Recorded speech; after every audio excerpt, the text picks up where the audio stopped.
C'est bon. Donc, on était en train de faire le Moreh Nevuchim et on était dans voilà, c'est ça ce que j'avais trouvé comme copie. Et en fait, on était donc sur l'idée, c'était la discussion, est-ce que le monde, il avait une fin ou pas? Est-ce qu'il était cyclique ou pas, etc. Et donc, on avait vu que, donc là où est-ce qu'on était, donc il avait cité, il avait dit, voilà, la Gemara, elle dit, il y a des passages dans la Gemara qui disent que le monde, il est cyclique, qu'en fait, il va rester, on va dire, 6000 ans et après ça, il va s'arrêter. Même si après il va être refait encore une fois, on n'en sait rien, mais en tous les cas, comme quoi le monde il aurait une fin. Et lui, il s'opposait à ça. Lui pensait que c'était pas, ça veut dire que c'était pas logique de penser que le monde il avait une fin. Et au début, il avait donc commencé, c'est là où est-ce qu'on était, je pense, ils avaient commencé à ramener des versets, chacun de leur côté, où il avait, donc il avait commencé à expliquer que le mot olam, le olam vaed, etc. Moi, je peux reprendre, je pense qu'on peut reprendre peut-être Avanitamea, peut-être. Ça veut dire que donc, il avait. Ouais, on peut prendre à partir de là, ça, ou je vais reprendre plus haut comme tu veux. Moi, je me souviens de. En fait, Léolam Vaed, il Ouais, avait oui, il dit avait dit. si on dit Hachem Imlor Léolam Vaed, alors, et que Léolam Vaed, c'est pas pour l'éternité, alors on dit que Dieu, il n'est pas éternel. Ah, c'est ça, ouais, c'est là ce qu'on est. Donc, il avait dit. Faut prendre, donc, allez, je prends à partir de Vanitema. Je sais pas si tu l'as. Parce que je sais pas si on voit mon curseur sur le machin. Oui, je vois le curseur. Voilà, Vanitamia, Okay. Vanitamia. Tamia. Ouais, Qu'est-ce que c'est, Tamia?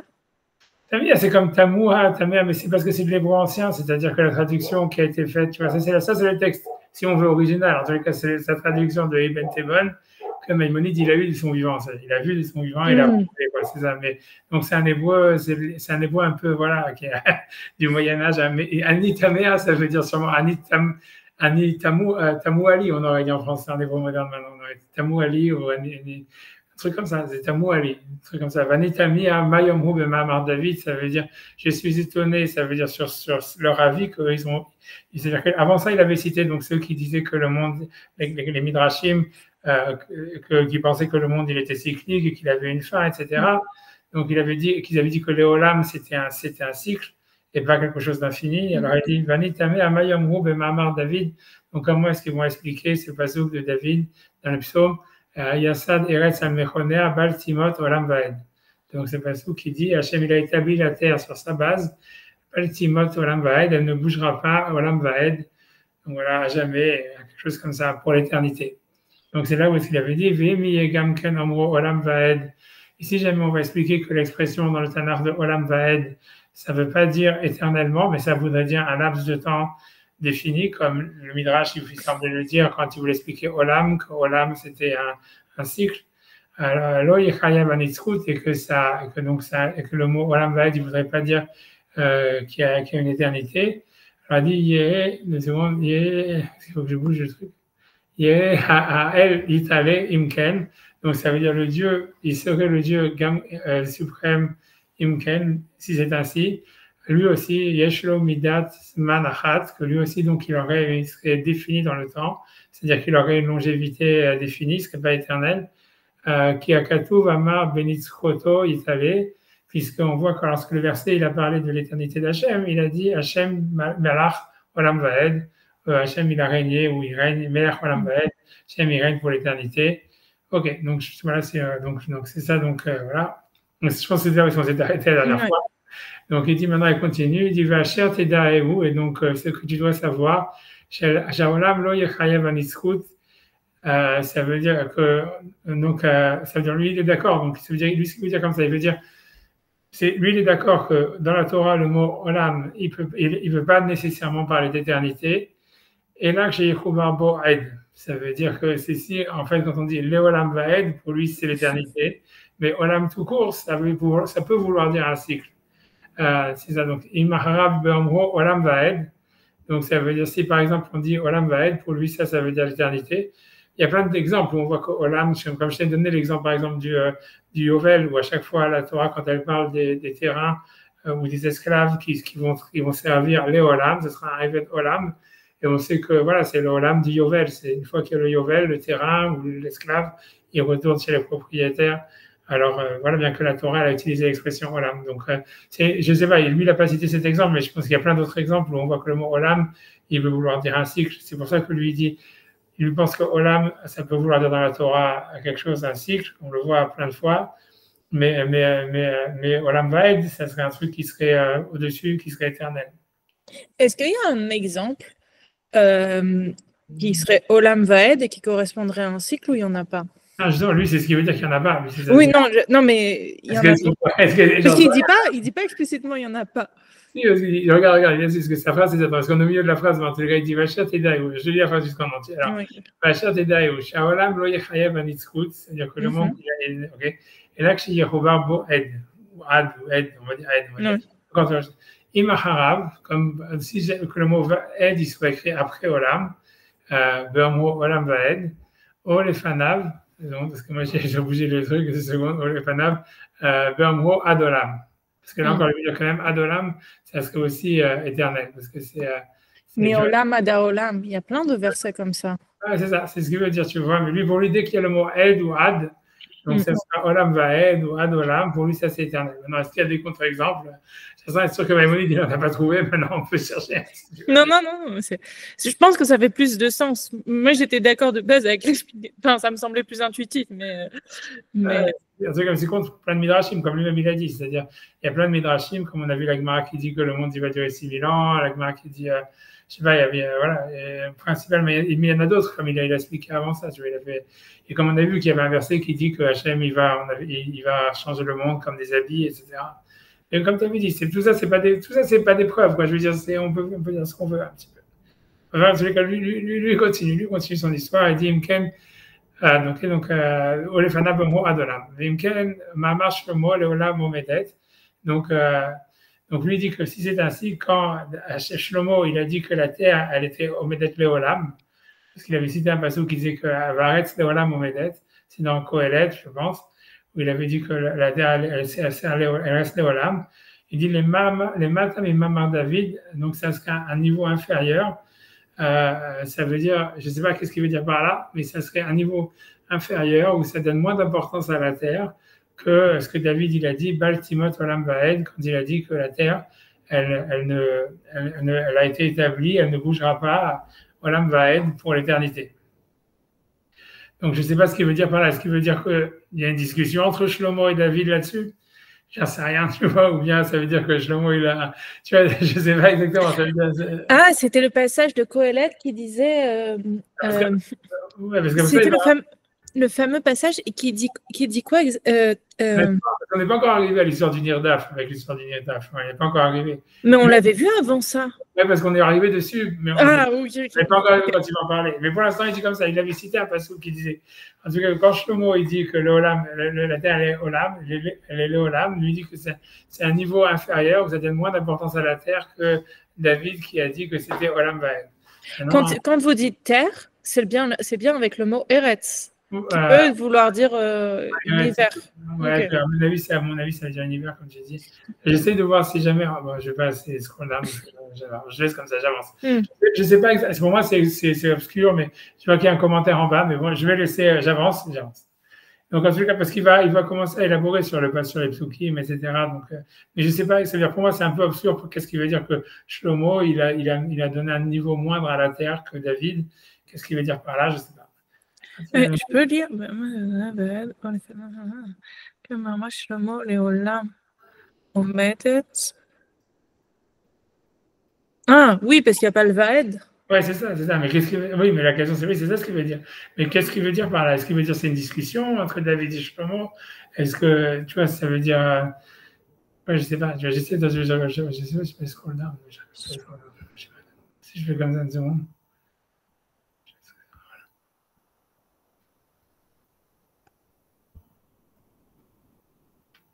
Je ne sais pas. Une seconde, j'essaie de regarder. Il n'explique pas grand-chose. Oui, non, il n'explique pas grand-chose. Et je remonte sur le texte, désolé.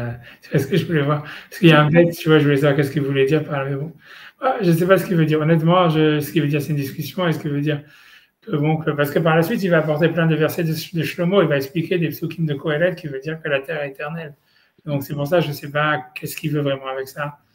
Est-ce que veut dire, est-ce que ça veut dire différents aspects? Je ne sais pas.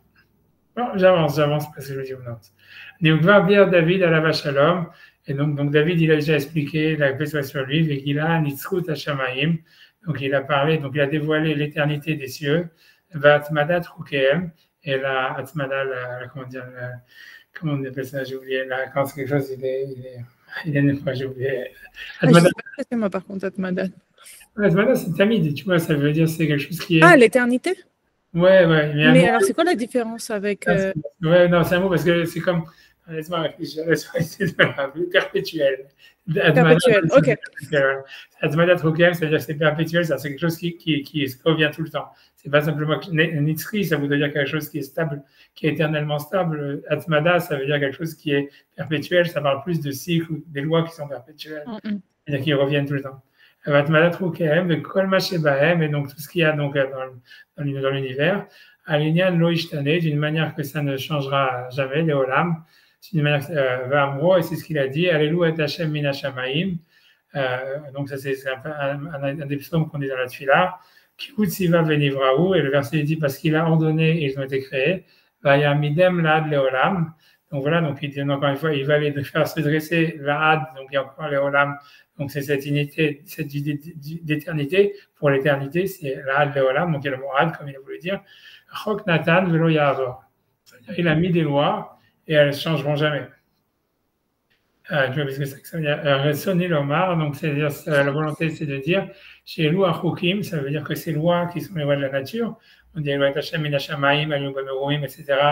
Vayamidem La'adolam, Chok Natan velo ya'avor, donc ça veut dire les lois de la nature. Pour lui, c'est ça le Chok duquel il est question, c'est les lois de la nature. Natan velo ya'avor, chez Lomar, chez Lou Achukim, c'est les lois de la nature. Hachem que Hachem il a fixé, Lo Ishtanu la Netzach, ils ne changeront jamais pour l'éternité. Kizé Achok, parce que ça veut dire cette loi de la nature, les lois de la nature, Remez le Hokot Shamaim Vaaretz, ça veut dire que ça fait allusion, mais ça, donc ça se rapporte aux lois du Shamaim Vaaretz, qui avaient été citées avant dans le même psaume. Remez le Hokot Shamaim Vaaretz, Akodem Zichram, c'est-à-dire qu'il avait mentionné plus haut. Donc, il veut dire, c'est pas les lois de la Torah dont il est question, c'est les lois de Shamaim Vaaretz, c'est les lois de la nature. Quand il y a marqué Chok Natan velo ya'avor, c'est les lois de la nature.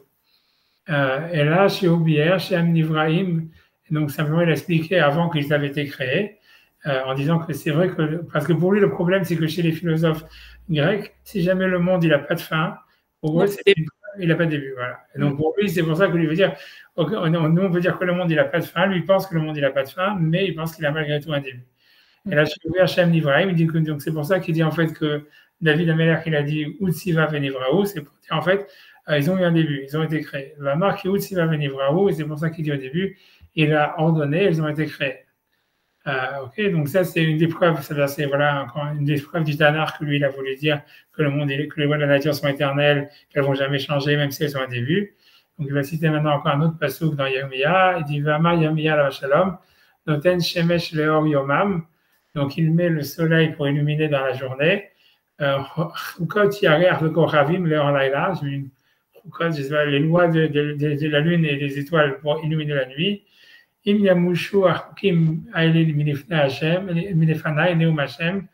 jamais ces lois-là elles disparaîtront de devant moi la parole d'Hachem,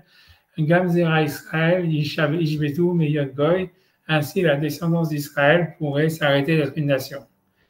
Donc lui, pour lui, veut dire que ça veut dire que comme Israël est éternel, les lois de la nature sont éternelles. Margila Gamken, donc il a déjà dévoilé, donc Jérémie, la même chose. Shem Afalbi Shayun Ibrahim, c'est-à-dire que bien que ça veut dire les cieux et les étoiles et la lune et le soleil ont été créés. Retson Nilomar, c'est-à-dire Aïlou Achukim, c'est-à-dire ces lois de la nature, puisqu'il a marqué Chukot Yareach Kochavim, c'est les lois de la lune, c'est vers les cycles de la lune et des étoiles.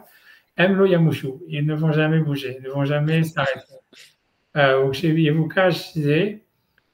donc ici on cherche ça, on le retrouve.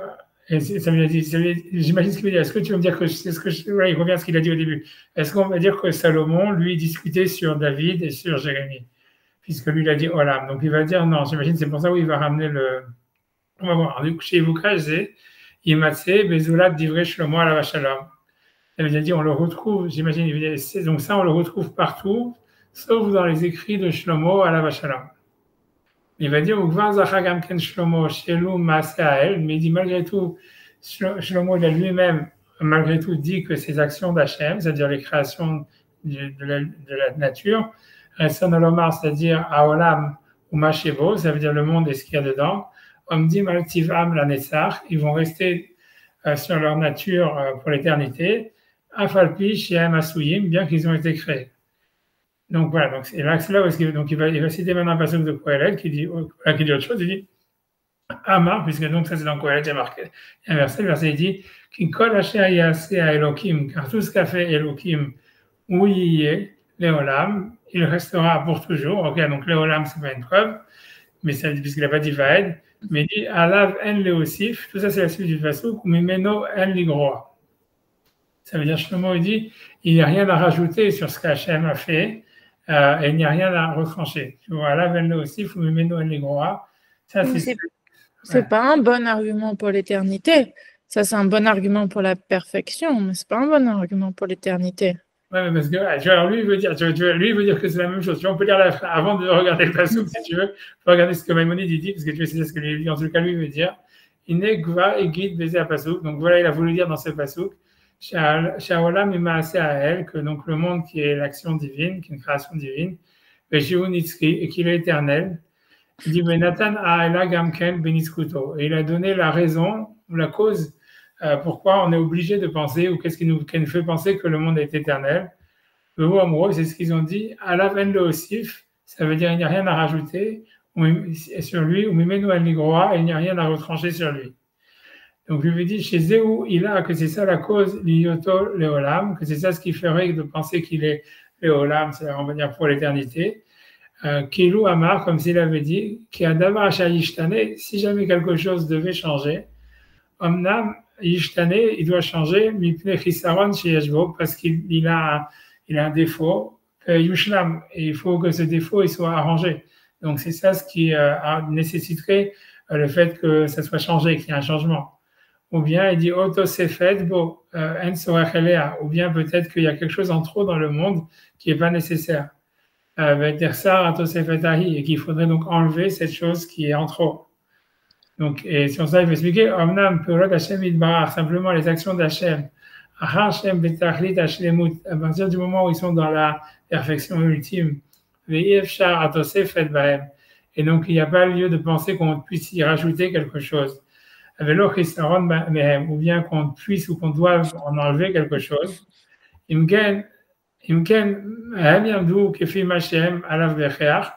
ils vont rester comme ils sont. Sans changer nécessairement. Chez Yefchar et Davar, Mevi et les Shinuyim, puisqu'on ne peut pas trouver quelque chose qui amènerait à des changements. Donc voilà, donc c'est-à-dire qu'il n'y aurait pas de sens qu'il y ait des changements puisque tout est parfait. C'est ce qu'il veut dire. Maintenant, ok, je comprends que tu n'es pas tellement d'accord avec cet argument. Non, je ne suis pas d'accord parce qu'immédiatement, j'ai dit Léosif Fléoride, c'est un argument de perfection, mais une perfection, lui, il dit perfection doit forcément. Ça veut dire que ça ne va pas changer, d'accord, mais ça ne dit pas éternité. Ouais, je vois ce que tu veux dire. Tu veux dire, ouais, ça veut dire c'est fait. Ouais. Non, je suis d'accord. Même lui-même, tu vois, il y a un peu, si tu veux, il y a un petit peu un problème, puisque lui-même, il avait dit que le mot Olam, il ne voulait pas dire toujours l'éternité. Il avait dit que dans Shlomo, on a l'impression que le mot Olam Vaed, il n'est pas utilisé pour le monde. Et là, ici, dans le passage, il y a marqué Olam, il n'y a pas marqué Olam Vaed. Et tu vois, on a l'impression, un peu comme tu as raison, que. Tu vois, c'est un peu bizarre. Je suis d'accord que c'est un peu bizarre. Je suis d'accord que c'est un peu bizarre, à part que l'argument lui-même, comme tu dis, il est faible, quoi. Ça veut dire, t'as raison. Voilà, ça veut pas dire, c'est pas parce que quelque chose, il n'y a rien à rajouter, rien à enlever, ça veut pas dire qu'il est éternel, quoi. Tu peux dire, voilà, un homme, il a rien à rajouter, rien à enlever. On va dire le corps humain en lui-même, on va dire, il a une sorte de perfection. Mais c'est pas pour ça qu'il est éternel. Je sais pas. Ça veut dire. Je sais pas, c'est quand même. Non, mais je vois pas le lien entre perfection et éternité. C'est pas immédiat du tout. Hein. Non, je suis d'accord. Lui, il le fait. Tu vois, je t'ai traduit ce qu'il lui dit. Maintenant, je comprends que. Non, je comprends ta question. Hein. Pas de. Tu vois, c'est ce que lui il a dit. Tu vois, il dit si quelque chose, il faut rien lui rajouter. Non, j'ai compris ce qu'il. Mais c'est bizarre parce que c'est moins fort que ce qu'il a écrit au-dessus, en fait. Je vois pas ce que ça rapporte cette phrase. Mais je pense que lui, il ramène ça parce qu'il avait dit, ouais, on trouve ça partout sauf chez Shlomo. Et donc là, tu vois, parce qu'il a cité David, il dit, ouais, il dit David, on voit bien qu'il dit le mot Olam Vaed sur le monde à plusieurs reprises. Il dit, voilà, et dans Jérémie, on retrouve ça. Et puis, tu vois, à un moment, il avait dit Zoulati, si ce n'est dans les paroles de Shlomo. Et il avait dit d'ailleurs, on a vu cette phrase bizarre où il disait, oui, mais Shlomo, il n'a pas dit ça. Donc là, il cherche en fait, dans les écrits de Shlomo, la même idée, tu vois. On a l'impression que c'est ça son but. Et que, bon, c'est sûr que c'est pas moi. Ça veut dire, c'est bizarre. Déjà, tu peux dire pourquoi, enfin, j'en sais rien. En tout cas, en plus, surtout que lui-même, il avait dit que le mot Olam, il veut pas dire éternité, tu vois. Mais c'est ça ce qu'il cherche. Pour une raison ou pour une autre, il cherche à voir que même que pas simplement David ou Jérémie, il dit que dans les psaumes, c'est explicite à plusieurs, selon lui, à plusieurs endroits que le monde est éternel. Et pour lui, bon, voilà, c'est acquis. Mais je pense que lui, sa question, c'est de savoir, voilà, pourquoi est-ce que Shlomo lui dit Olam, il dit pas Olam Vaed, et pourquoi. Et donc voilà, donc il essaie de trouver que Shlomo, il serait pas en fait un contradicteur sur David par rapport à ça. Et donc, et la raison, ça serait parce qu'il y a aussi des psaumes qui parlent de renouveau et les psaumes qu'on avait lus du Midrash. Il y a aussi un psaume, c'est ça? Oui, L'Achlef Gadim, ça vient d'un psaume? Oui, c'est ça, t'arrive, psaume. Tu vois, Emma Yovedu, Emma Kulam Kamega Divlu, voilà, ça veut dire que ils vont, les mondes, ils vont se flétrir, et tu vas les changer comme des habits. Oui, c'est un psaume, tout ça. Mais lui, je pense que. De chercher un argument plus fort, parce qu'il y a des psaumes dans les deux sens, dans le sens qu'il dit. Aussi parce que, comme je dis, déjà, même plus que ça, moi je pense que c'est parce que lui-même, il avait dit que le Olam, en lui-même, ça ne voulait pas dire. Ça voulait pas dire l'éternité. Donc, il a dit lui-même que dans le Kohelet, c'est-à-dire dans les livres, dans les écrits de Shlomo en général, il n'a pas trouvé l'expression le Olam Vaed en ce qui concerne le monde. Et c'est ce qu'il avait dit. Il dit qu'à chaque fois que Shlomo, même dans le verset qu'il vient de citer, il dit voilà, arrête le Olam Omedet, etc. Et il n'a pas dit Vaed. Et donc pour lui, il avait dit oui, le mot Olam, on voit dans la Torah qu'à plusieurs reprises, c'est un cycle, c'est pas quelque chose qui est éternel. Et donc, ça l'interroge, tu vois. Donc, c'est pour ça qu'il essaye, en fait, tu vois, c'est ça ce qui l'interpelle. Il veut trouver dans les écrits de Shlomo quelque chose qui irait dans ce sens, quoi. Mais c'est clair que, tu vois, à mon avis, c'est ce que je te dis, pour moi, le Rambam, moi, j'ai l'impression que lui, il parle de conviction, tu vois. Ça veut dire, après ça, j'ai pas l'impression du tout que, tu vois, qu'il est honnête dans sa manière de. Mais c'est normal, dans tout le guide des égarés, ça fonctionne comme ça. Ça veut dire, pour lui, en fait, lui, il pense que, tu vois, que la Torah, tous ces trucs-là, c'est-à-dire sur tous ces sujets-là, qui sont sur l'essence du divin, l'essence de l'univers, etc. Ça veut dire le langage, la Torah, elle est plurivoque. Et en fait, elle peut parler avec, c'est-à-dire des allégories. Et en fait, des fois, il faut savoir qu'est-ce qu'est une allégorie et quel est le sens de l'allégorie. Mais que voilà, on peut pas prendre les choses au mot. Les mots peuvent avoir plusieurs sens, tu vois. Donc, c'est-à-dire, si tu veux, comment dire, le Rambam, il assume complètement que, en fait, c'est des choix de lecture. Mais lui, il pense que ces choix de lecture, ça veut dire, ils sont pas simplement, c'est pas des décisions arbitraires.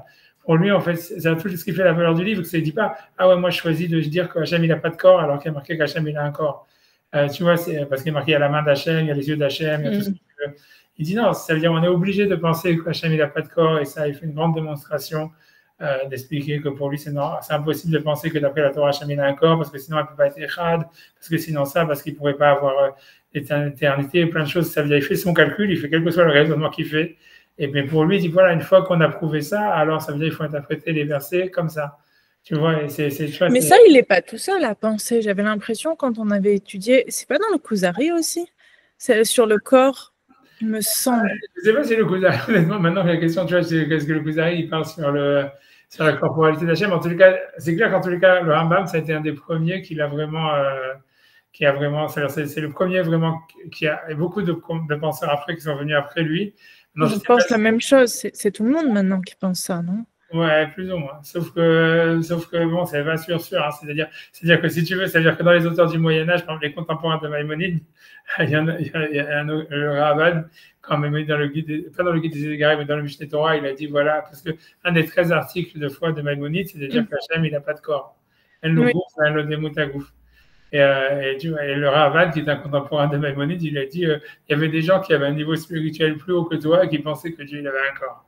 Et tu vois, grosso modo, ce qu'il veut lui dire, ça veut dire, grosso modo, pour lui, c'est pas nécessaire de penser, ça veut dire, pour lui, il pense pas que ça serait quelque chose qui serait contre le judaïsme de penser que Dieu, il a un corps, quoi.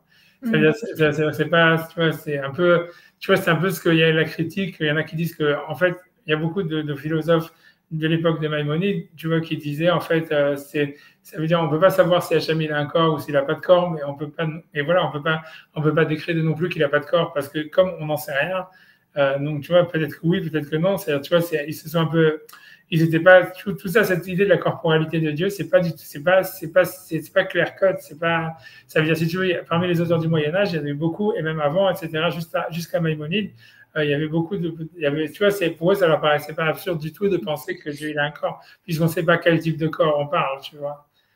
Et tu vois, mais bon, mais ça, c'est un autre point, c'est vraiment. Mais ça serait absurde aujourd'hui. Il n'y a personne qui pense ça aujourd'hui, non?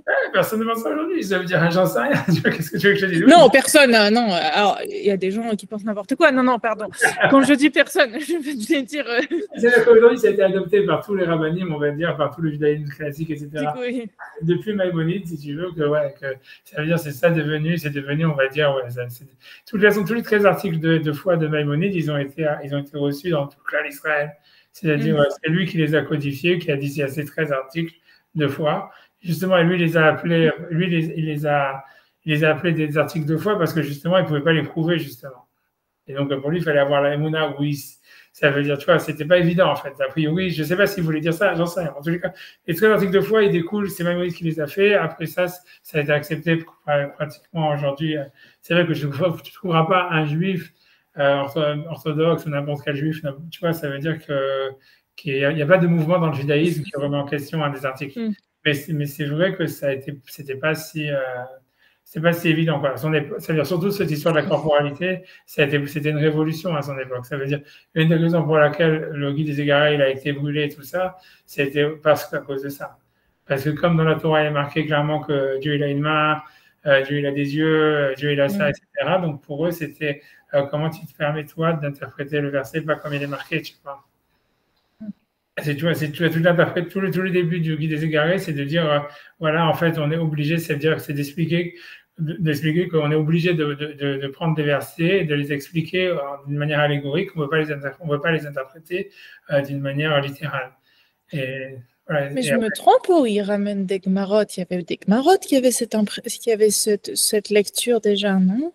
Il y a marqué nulle part dans la Gemara, dans le Midrash et tout ça. Je te promets qu'avant Maïmonide, tu vas trouver personne qui affirme que Dieu n'a pas de corps, tu vois. Tu ne trouveras pas. Tu vois, c'est bon, je sais, c'est parce que nous, ça nous paraît très évident aujourd'hui, etc. Mais tout ça, ça nous paraît évident parce que Maïmonide, il a dit. Mais il n'y avait pas des Gmarot qui... Alors, je m'en rappelle mal parce que je l'ai fait, ce passage, mais il y a très longtemps. Ouais. Mais il n'a pas une source où peut-être qu'ils disent pas, alors il n'y a pas de corporalité, mais ils disent c'est une allégorie de parler de mains, etc. Il n'y a pas une source qui dit ça antérieure? Ou c'est que lui? Non, c'est-à-dire que je ne sais pas quoi te dire, tu vois, ça veut dire, quand par exemple tu vois, c'est difficile, hein, honnêtement, tu vois, je sais. En fait, je ne sais pas, je vois pas de Gemara, tu vois. Non, c'est pas grave, je me Là où la Gemara, elle parle de ça, où elle dit Kaviachol, où elle veut dire, on ne peut pas le dire vraiment, c'est quand elle parle quand Hachem, il est affaibli. Comme par exemple, tu vois, après la faute du veau d'or, où il commence à parler au féminin. Et la Gemara dit, mais pourquoi Hachem, il parle au féminin à ce niveau-là? Alors, elle dit, oui, c'est parce que c'est les fautes d'Israël, Kaviachol, ils affaiblissent Hachem comme s'il était une femme. Et là, sur ça, la Gemara, mais ça, c'est la Gemara qui dit ça. Il m'a dit Kaviachol, un truc comme ça. Mais en général, la Gemara n'a jamais trouvé. Peut-être parce que pour eux, c'était évident, je ne sais pas, tu vois, la question ne se posait pas, j'en sais rien. Mais honnêtement, c'est-à-dire que quand tu vas regarder dans la Gemara jusqu'à Maïmonide, il n'y a personne, honnêtement, si je me souviens, peut-être le Kuzari, tu vois, peut-être dans la Diagone, tu vas retrouver des choses comme ça, mais je ne suis même pas sûr, tu vois. Ça veut dire, eux, ça veut dire, le grand problème philosophique qu'il y avait avant Maïmonide, c'est comment Hachem, il a créé le monde. Et comment, tu vois, si tu veux, comment Hachem qui est un, il a pu créer quelque chose qui était multiple. Pour eux, c'était quelque chose de très difficile à comprendre. Et donc, ils avaient beaucoup, c'était ça la question philosophique, etc. Comment Hachem, il peut être il peut être un dans le monde et en même temps séparé du monde. C'était ça les grandes questions qu'ils avaient. mais c'était pas nécessaire, tu vois, ça veut dire, c'était marqué nulle part, en fait, tu vois, qu'Hachem, il n'avait pas de corps, tu vois, et comme dans les prophéties, il y avait plein de fois où, justement, il y a la vision de la Merkava, où Hachem, il est décrit comme un homme sur un char, etc., et qu'on nous parle de la main d'Hachem, des yeux d'Hachem, tu vois, ça veut dire, Yado Anetouya, Arimoti et Tiadi, tu vois, dans les parachutes qui viennent de passer, tu le vois à Tianarigo, etc. Donc pour ça que, en fait, pour Maïmonide, tu vois, de dire non, en fait, Hachem, il n'a pas de main, etc., ça a été un grand travail, parce que après ça, il fallait qu'il lui explique qu'est-ce que ça voulait dire la main d'Hachem, qu'est-ce que ça veut dire les pieds d'Hachem, qu'est-ce que ça veut dire les yeux d'Hachem. Tu vois, parce que si tu dis que c'est une allégorie, il faut expliquer pourquoi, tu vois. Et même, tu vois, plein de choses, tu vois, c'est-à-dire comme Vaya avoir Hachem Alpanav, Hachem peut se déplacer.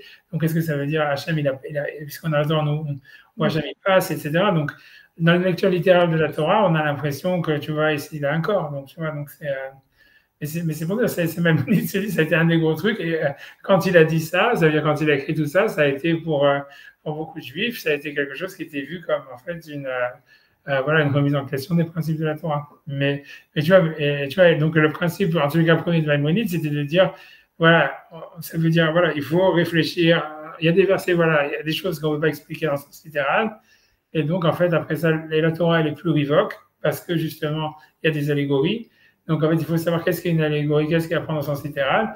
Et maintenant, ce qui va nous permettre de décider, en fait, ce qui est une allégorie, ce qui est littéral, c'est simplement, c'est la raison. C'était ça le truc. Donc, ici, comme par exemple, pour reprendre le sujet duquel on parle, moi, je pense que Maïmonide, il sait qu'en fait, que quand il dit, voilà, lui, il pense il est convaincu que le monde est éternel, et il amène des preuves, tu vois, que de l'Eolam Vael et tous ces machins-là. Il sait que ces preuves, elles sont discutables, à mon avis, tu vois, mais ça veut dire, pour lui, mais ça montre que lui, il est vraiment convaincu que le monde, il ne peut pas être cyclique, tu vois, comme le Midrashim le disent. Et c'est pour ça que je te dis, qu'en fait, tu vois, que jusqu'à aujourd'hui, ça veut dire ça reste, si tu veux, quelque chose de. Je ne sais pas comment t'expliquer, ça veut dire tout le reste, tu vois, une fois, si tu veux, après, on est, je ne sais pas combien d'années, ça fait c'est plus que 1000 ans, 20 000 ans peut-être, ça fait pas 1000 ans, mais ça fait 600 ans que le livre il a été écrit, ou 700 ans, même plus, je sais pas, on va dire 800. Presque, 800, 900. Ça fait presque 1000 ans, ça fait presque 1000 ans que le livre il a été écrit. Donc si tu veux, les choses qui ont choqué, si tu veux, etc., ça veut dire à l'époque, tu vois, des contemporains qui ça fait une crise, etc., en fait, si tu veux, aujourd'hui, si tu le lis d'une manière, on va dire, je ne sais pas comment dire avec le recul, tu vois en fait que Maïmonide, il dit vraiment rien de révolutionnaire, en fait, il dit rien qui va contre la tradition de la Gemara, des Midrashim, du Zohar, etc. Et qu'il aussi, sauf sur un seul point, c'est le point qu'on est en train d'étudier. Et tu vois, et donc c'est pour ça, et c'est vrai, c'est exceptionnel. C'est pour ça que pour moi, ça m'a toujours choqué de savoir, tu vois, qu'est-ce que tu vois tu vois, en quoi c'était tellement, pour Maïmonide, c'était tellement inenvisageable de penser que il y avait des cycles. Parce que d'un autre côté, moi, ça me semble illogique, mais enfin, je sais pas, intuitivement, je trouve que c'est beaucoup plus que l'univers soit éternel, pas que les éléments qui le constituent, mais c'est-à-dire, ça me semble plus logique intuitivement, mais c'est quand même beaucoup moins problématique. Enfin, je sais pas, c'est pas comme quelque chose comme l'essentiel, c'est mais qu'est-ce qu'il aurait pensé en fait? Bon, on va continuer le texte, mais ça me fait penser, qu'est-ce qu'il aurait pensé de tous ces chassidim qui pensent que le monde il est recréé à chaque seconde là Non, il en parle parce que c'est en fait, si tu veux, c'est parce que c'est pas les chassidim, c'était un grand courant dans l'islam. C'était en fait un grand débat dans l'islam. Et entre les Methusalim et je sais plus quoi, j'ai oublié vraiment les noms des sectes. Et donc lui, il prend vachement parti contre ceux justement qui pensaient que le monde il recrée à chaque seconde, etc. Et ça veut dire c'est un gros truc pour lui, c'est un gros. C'est un gros problème, non? Où je passe à. Pour lui, c'est un gros problème, et ça veut dire sur ça, il a écrit pas mal de chapitres. Et c'est des chapitres qui sont aussi étonnants avec le recul, parce que tu te demandes pourquoi est-ce qu'il a eu besoin de les écrire. Parce qu'en fait, ça, c'était vraiment un problème de l'islam. Ce n'était pas un problème du judaïsme. Et ça veut parce que personne pensait ça dans le judaïsme à son époque. Voilà, exactement, a priori, tu vois. Et donc, c'est pour ça que lui, il interfère dans cette discussion qu'il y a entre les penseurs de l'islam à cette époque-là, qui sont chez Avicenne ou Averroès. Et lui, il rentre dedans comme si, tu vois, il est très aussi passionné là-dedans. C'est des chapitres beaucoup plus difficiles d'accès. Moi, honnêtement, j'ai pas bien compris ce qu'il disait là-bas, mais ça vient. Mais pour lui, en tous les cas, c'est super. Comme ça le choque énormément de penser que le monde il puisse être recréé à chaque instant, etc. Parce que pour eux, l'idée, c'était de dire que, en fait, je pense que dans ce courant de l'islam, je connais que les noms maintenant m'échappent, ça fait super longtemps que j'ai pas lu ces chapitres-là, etc. Honnêtement, je n'ai pas refait ni rien. C'est comme je dis, c'est pas des chapitres qui sont faciles en plus, donc c'est pour ça. Mais en tous les cas, en fait, là-bas, c'était l'idée que c'est que comme la volonté de Allah, pour parler comme eux, tu vois, ça veut dire le monde il existe par la volonté d'Allah, donc en fait c'est comme si jamais Hachem il est obligé de recréer le monde à chaque instant ça veut dire voilà, comment dire, pour faire que le monde se perpétue. On va dire, c'est une action créatrice constante. Et ça pourrait changer. Si il y a une action créatrice constante, il n'y a pas de création. C'est extrêmement bête. J'en sais rien. En tout cas, après ça, il pense surtout que ça pourrait changer à chaque seconde. Et que donc, en fait, pour eux, il n'y a aucune preuve que ce qui s'est passé maintenant, ça va se passer demain ou ça va se passer après-demain, quoi. Et que pour eux, ça serait un truc, tu vois. Donc, c'est surtout ça l'histoire. Et donc, parce que pour eux, en fait, ça crée des gros problèmes de logique, etc. Je ne me rappelle plus, honnêtement, de ces choses. Oui, puisqu'ils ont, de toute façon, ils n'ont pas de libre arbitre et pas de logique et pas de responsabilité, ce qui explique aussi beaucoup de comportements. Il n'y a pas de responsabilité de la personne. Chaque chose qui se passe, c'est très compliqué. Mais pourquoi Maïmonide, il a eu peur que des gens viennent à en penser ça dans le judaïsme alors que ça a mis 600 ans à ce que quelqu'un dise ça? Non, c'est parce que c'est pas clair. Ça veut dire, comme je dis, c'est pas clair aussi comme je dis, même le libre arbitre, tu vois. Donc Maïmonide, lui, il pense que, bien qu'il n'a pas mis ça dans les 13 articles de Emouna, mais ça veut dire pour Maïmonide aussi un des grands principes du judaïsme, c'est qu'il y a le libre arbitre. Etc. Mais ne crois pas qu'avant Maïmonide, comme c'est comme cette histoire-là du monde cyclique, il semblerait dans la Gemara, comme j'ai dit, que c'est possible que, tu vois, le Maïmonide, lui, il interprète comme quoi que, et ça a l'air d'être comme ça veut dire que ceux qui pensent, mais ça je t'en avais déjà dit, c'est que ceux qui pensent que le mazal existe, c'est des gens qui pensent que le libre arbitre n'existe pas, quoi. Pour lui, et donc lui, il pense que c'est un courant du judaïsme, que lui pense que c'était un courant qu'il fallait combattre. Mais en tous les cas, voilà, c'est pour ça, tu vois, ne crois pas que tu vois que c'était aussi simple comme aujourd'hui. Ça veut dire la raison pour laquelle on a une religion en fait hyper rationalisée. On le voit beaucoup à Maïmonide, mais c'est vrai, mais il y a eu des détracteurs et il y en a encore, tu vois, comme tu dis, voilà. Il y en a qui vont dire, ah non, voilà, tout ça, c'est vrai qu'ils ont une autre vision du judaïsme, de la Torah. Dans la Torah, c'est vrai. Non, mais que tout le monde ait des visions différentes, à la limite. Enfin, pour moi aussi, c'est contre-intuitif cette histoire de monde, etc. Mais ça me dérange beaucoup moins philosophiquement que les gens qui pensent le monde quand quelqu'un m'a soutenu ça, Shabbat, mais j'ai vérifié parce que je ne croyais pas qu'on pouvait vraiment penser ça, mais c'est et comment c'est justifiable aujourd'hui? Bah, si tu veux, on regardera ça après. Bien, on finit déjà ce chapitre. Ouais. Et après ça, si jamais on a le temps, on regardera cette histoire sur les Méthusalim. Je ne sais plus où est-ce qu'il en parle. Lui aussi, il en parle beaucoup de ça. Lui aussi, c'est un truc qu'il... Ouais, j'en sais rien. Moi, je sais... ouais. Enfin, on verra bien. Tu vois, un truc à voir. Donc, il dit...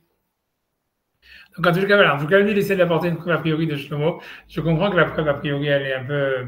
Elle est bancale et tout ça. Et comme tu dis, moi, je suis d'accord. Mais tout ça, il faut réfléchir, quoi. Tu vois, c'est-à-dire... tu vois, en plus, comme je dis que le livre de Guy Zégaré, lui-même, il dit qu'il est codé. Donc, en fait... C'est pas, tu vois, il y a plusieurs, en fait, il y a peut-être plusieurs... Non, moi, ce qui me frappe, c'est pourquoi ramener une preuve qui est beaucoup moins forte que ce qu'il y a écrit au-dessus. Tu sais, a priori, la seule raison, c'est parce qu'il veut mettre Shlomo dans son équipe, quoi. Jusqu'à maintenant, il avait dit que Shlomo, il n'était pas comme lui. Et il veut mettre Shlomo. Ben non, pourquoi? Tu vois, parce que Kohelet, c'est plus un truc de philosophie que les... Ouais, peut-être. Moi, je pense plus que... J'en sais rien. Tu vois, honnêtement, j'ai plus l'impression que lui pense que... Parce que c'est clair que chaque prophète, en réalité, si tu veux, il voit un aspect de la vérité, tu vois. C'est-à-dire, par rapport à sa prophétie. Donc, ça voudrait dire, en fait, que si Shlomo, il n'a jamais parlé de Olam Vaed, ce qui concerne l'univers, ça voudrait dire, en fait, que dans un aspect de la prophétie, c'est possible d'envisager que le monde, il n'est pas éternel. Et tu peux dire ça. Donc, lui, il veut dire oui. On a l'impression qu'il veut dire, ce qui apparaît en surface, ça veut dire il est d'accord que Shlomo, il n'a pas donné la même éternité au monde que David, puisqu'il n'a jamais utilisé cette interprétation de Olam Vaed, mais il lui trouverait une éternité malgré tout à cause du fait que, comme le monde il est parfait, donc rien ne doit changer. Donc en fait, dire qu'il y aurait tu vois, une rupture, ça serait un manque dans la logique de la construction. Ça voudrait dire que le monde il est imparfait ou quelque chose comme ça.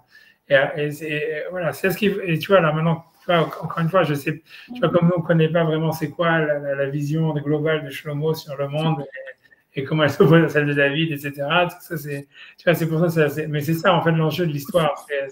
C'est comme si c'est un aspect, et tu vois, encore une fois, il aurait pu être plus explicite là-dessus, c'est-à-dire qu'est-ce qu'il pense que Shlomo, de quoi il parle et de quoi David il parle, si en fait tu vois, c'est quoi la différence entre les deux, tu vois, si tu veux, mais si tu veux, il rentre pas, tu vois, ça veut dire, mais a priori, c'est ça ce qu'il veut gagner. Mais j'ai une question. S'il insiste là-dessus, ça veut dire que c'est vraiment crucial à ses yeux. Parce que sinon, si Shlomo pense quelque chose de différent, ça voudrait dire il y a plus de chances de Léolam Vaed, c'est éternel, mais vous êtes légitime. Mais il y a une autre manière de voir. Et pour lui, une autre manière de voir. Voilà, c'est pour ça que je t'ai dit que lui, il est hyper convaincu. C'est pour ça que j'ai dit que c'est choquant. Et c'est comme dans l'histoire. Tu as raison que dans l'histoire du monde qui est renouvelée à chaque instant, c'est la même chose. Tu vois, ça veut dire que pour lui, c'est un truc, il veut vraiment, pour lui, c'est une conviction que ça ne peut pas être le contraire. Tu vois, c'est-à-dire, il y a des choses où il va dire, tu vois, même quand il va parler sur est-ce que le monde est créé ou pas, lui, il va dire en fait que nous, on croit en tant que juifs que le monde est créé, mais c'est une tradition qu'on a de la Torah. Mais quand il va dire, il me dit philosophiquement, quand il va parler, il va être très long pour expliquer ça. Il va démontrer que tous ceux qui pensent démontrer philosophiquement que le monde est créé, ils se trompent. Tu vois. Pour lui, il pense que d'après la philosophie, on ne peut pas prouver ni que le monde est créé, ni qu'il a pas de début, aucun des deux côtés. Lui, il pense que les deux, philosophiquement, les deux possibilités sont, ça veut dire, sont possibles. Et il va être très long à expliquer ça. Et pour lui, justement, c'est aussi une des questions, une des raisons pour laquelle, si tu veux, il va être beaucoup attaqué par des gens des rabbinim de l'époque en disant ok, ça veut dire normalement toi tu es un rab et tu dois défendre ton beefsteak et même si tu penses que c'est pas, tu veux pas le prouver, ne le dis pas, tu vois. Mais lui, il veut dire non, lui il veut dire que c'est comme ça veut dire pour lui c'est très important. C'est comme tu as raison de ce que tu dis, c'est-à-dire que quand tu connais Maïmonide, si Maïmonide il veut dire ici, on sent qu'il a une conviction très forte. Comme quoi, il veut dire non, on ne peut pas penser le contraire. Ça veut dire, ici, il veut dire on ne pourrait pas penser que le monde il est cyclique. Et c'est pour ça que j'ai une conviction forte, parce qu'en général, il ne s'oppose pas du tout à ce que la Gemara dit, à ce que le Midrash dit.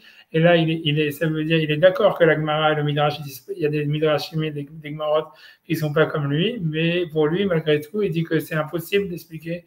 Tu vois, ça veut dire, voilà, il dit que pour lui, c'est impossible que dans le Tanakh, mais de penser différemment. Donc, à cause de ça, il dit qu'il faut expliquer tout le Tanakh différemment, il faut expliquer tout le truc différemment. Tu vois, c'est pour ça qu'il va citer Shlomo, mais le même maître Shlomo aussi dans son équipe, encore une fois, parce que, comme tu dis, il est convaincu qu'on ne peut pas penser différemment que ça. Tu vois, c'est ça ce que ça veut dire. Ok. On peut continuer pour voir pourquoi. C'est le but du jeu. Non, désolé, c'est moi qui ai divergé, mais... Ça veut dire, en tout cas, אמנם פעולת השם יתברך, התוספת, אין צורך להבטיח ça, אמנם, je pense פעולות השם יתברך, c'est les actions d'Hachem, אחר שהם בתכלית השלמות, du fait qu'ils sont dans la perfection ultime, ואי אפשר התוספת בהם ולא החיסרון בהם, donc on peut ni rien rajouter ni rien enlever. Imken, donc je comprends que toi, le Imken, il te choque, c'est quoi la logique, je suis d'accord, c'est pas extraordinaire.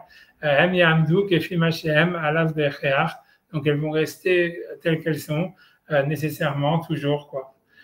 Chez Yafshar, Imatse Davar Mevi les Shinouim, puisqu'on ne pourrait rien trouver qui apporterait à amener des changements. Au Keilu, Gamken, Natan Tachlit, Kavana, les Machenemsa. Tu vois, ça veut dire. Ou comme il a voulu dire, il a voulu donner le but de l'intention de ce qui existe. Et là, je pense que tu vois, c'est un truc, c'est Oitnatzel Mashishtane Besof Pasuk Beomro. C'est-à-dire, alors maintenant, est-ce qu'il explique comme ça? Ça veut dire, lui maintenant, il va expliquer. Alors, ok, je traduis, après j'explique. Oitnatzel, ou bien ça veut dire, il est mitnatzel, ça veut dire, il donne des excuses. Est-ce que ça va changer à la fin du verset en disant c'est-à-dire que la suite du passouk donc il a cité, c'était le verset, il dit Donc, 2 secondes. Je crois que je peux ouvrir le verset 2 secondes quand même. 2 secondes. Je vais essayer de chercher 2 secondes. 2 secondes. Ah oui, le verset, c'est Mashaya Kvar Ou, Vacher Liot Kvar Iye, Ouais, Kvar exactement. Aya. Ouais, à la fin, ça se termine Vaelokim Asash Yehoum Elfanav. Non, attends, je sais rien que je cherche une seconde parce que je sais pas, j'ai vraiment des problèmes. 2 secondes, 2 secondes. 2 secondes. Je vais voir si je vais le trouver comme ça.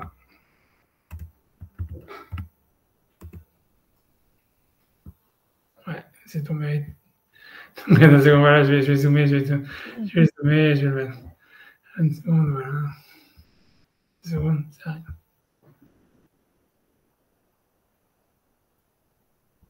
2 secondes, je me suis planté, je sais pas. Attends, 2 secondes. 2 secondes, ça va y arriver. 2 secondes, désolé, 1 seconde. Je sais pas ce qui s'est passé. C'est dommage, je l'avais dessus et juste.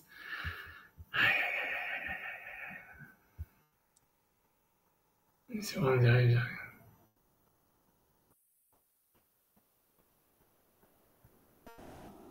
Comme ça. C'est bon. Je vais arriver. Désolé, désolé, j'arrive. J'ai des problèmes. Je fais ça.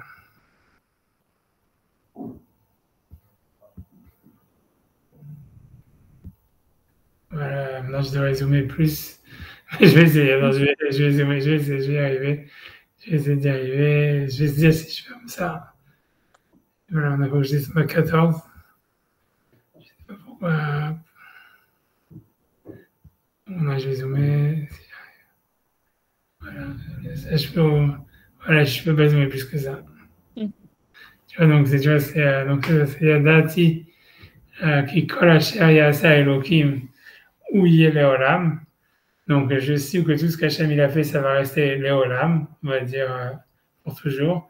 Alaven Leosif ou Mimeno Anigroa, ça veut dire il n'y a rien à rajouter dessus, il n'y a rien à enlever.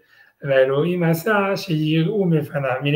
Et Elohim, il a fait ça, Sheyirou, pour qu'on ait craint, pour qu'on tremble, on ait peur de lui, Milefanav devant lui. Donc, oui, donc ça maintenant, le Maïmonide, il va expliquer c'est quoi la fin du verset, qui a priori n'a rien à voir avec le début. Tu vois, ça veut dire, qu'est-ce que ça veut dire qu'Hachem, il a fait pour qu'on craigne de lui.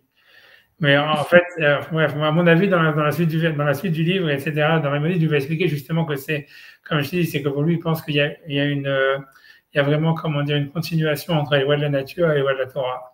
Et je pense que c'est ça, en fait, le sens que Maïmonide, il pense que c'est ça le vrai sens du verset, en fait. Ça veut dire que quand on comprend la nécessité des lois de la nature, alors à partir de la nécessité des lois de la nature, et des lois de l'univers, on peut comprendre en fait c'est quoi Yigum Elfanav, qu'est-ce qu'Hachem il veut de nous, qu'est-ce que l'intention d'Hachem dans le monde, quoi, et que les lois de la Torah, elles sont comme une sorte des prolongements des lois de la nature. Mais Est-ce qu'on peut regarder juste au-dessus pour voir qu'est-ce que ça dit juste avant? non, je vais y arriver, c'est pas vers des catastrophes.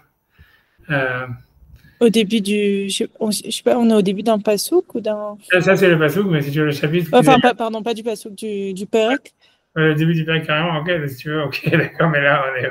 Non, mais juste rapidement, pas. Ok, ouais, mais non, j'essaie rapidement, tu vois, j'espère ne pas faire de catastrophe d'ici là.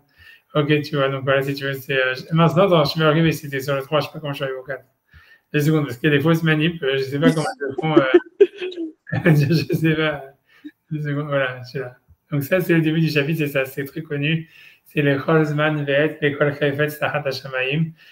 A priori, c'est un verset introductif, ça veut dire pour tout temps et pour chaque chose qui se passe sous le ciel. Aide la ledette, aide la mout, il y a un moment de naître, un moment pour mourir. Aide la ta'at, je ne sais pas ce que ça veut dire, la ta'at, c'est pour, je pense que c'est pour planter, je pense planter. Ouais, planter. Okay. Aide la accord à un moment, aide un toit, et un moment pour déraciner les choses plantées.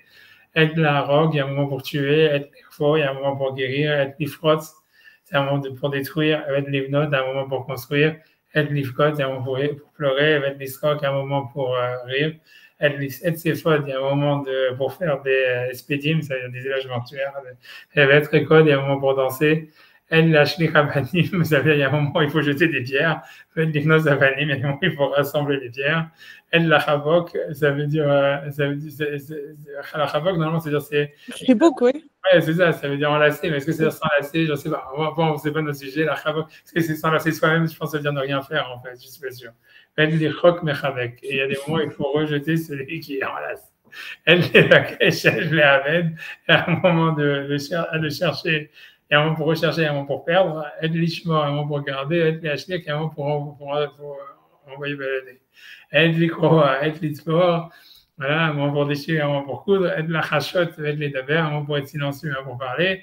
Elle les ob, elle les sno, un moment pour aimer, un moment pour détester. Elle milchama, elle shalom. Un moment pour la guerre, un moment pour la paix, un moment pour la guerre, un moment pour la paix. Et ça, c'est la suite. Donc, si après, c'est l'introduction, on va dire. Donc, c'est là la suite du pasuk. Maïtron aosé, bachar amen. Donc, ça veut dire, a priori, ça veut dire peut-être que si tout est cyclique ou à la fin, ça veut dire quel avantage à la fin, puisque tout ce qui va être construit est détruit ou j'en sais rien. Enfin, je sais pas, je vais pas m'apesantir là-dessus, qu'est-ce qu'il veut. En tout cas, c'est toi qui as demandé. Ça, c'est le pasuk 9, tu vois. Maïtron aosé, bachar amen. C'est qu'est-ce qu'il peut gagner, qu'est-ce qui peut rester à la fin de ce qu'un homme il travaille ou quelque chose comme ça. Donc, ça veut dire, j'ai vu le sujet que Hachem, que Elohim, il a donné aux hommes, un autre beau. Tu vois, ils ont traduit, ça veut dire, ça peut se traduire de plein de raisons, de plein de manières, tu vois. A priori, c'est La pas note, c'est pas répondre. c'est ça, mais c'est pour ça, tu vois, la note, c'est répondre. Ça peut, si c'était avec, ça peut se faire souffrir, tu vois, ça peut les faire souffrir. On peut, parce que tu vois, c'est comme si Hachem, il se plaignait c'est comme si Shlomo, il se plaignait d'Hachem, voilà, puisque tout revient au même à la fin. Alors, voilà, c'est comme si le monde, il était là pour nous faire souffrir, un truc comme ça, tu vois. Mais bon, a priori, c'est pas avec un dagesh. En tout cas, ils ont traduit la note comme toi, tu veux dire répondre, donc réfléchir, un truc comme ça. C'est-à-dire sur quoi l'homme, il doit réfléchir, quelque chose comme ça. Ce serait un truc comme ça. Et d'accord, là, ça, il a fait Beito. Donc, Hachem, il a fait tout, chacun en son temps. Gam et Taolam Natan Belibam. Donc même le monde, il a mis dans leur tête, c'est vers des êtres humains, mais c'est vers l'éternité, ils ont traduit une relation à l'éternité. Adam et Amarasé, sans que l'homme il trouve la chose, c'est-à-dire le sens de l'histoire peut-être, j'en sais rien. Ager Asa Elohim Mirosh Baasov, de savoir qu'est-ce qu'Hachem il a fait du début jusqu'à la fin. Et donc tu vois, c'est-à-dire a priori, ça veut dire que l'homme il serait incapable, malgré la capacité qu'il a de sentir l'éternité, il a une incapacité à comprendre quel serait le sens de l'histoire. On va dire comme ça. C'est une traduction, encore une fois, je ne vais pas rentrer là-dedans, mais peut-être c'est un truc dans ce goût-là, tu vois. Et Dati qui Tov, voilà, donc finalement, comme on ne comprend pas le sens de l'histoire, a priori, c'est comme si la conclusion, c'est Tov, bam, c'est chez les êtres humains ou quelque chose comme ça, qui m'ismoir, voilà, Sotov Bechayav, donc si ce n'est que d'être se réjouir et de faire du bien dans sa vie. וגם כל האדם שיאכל ושתה וראה טוב וכל עמלו.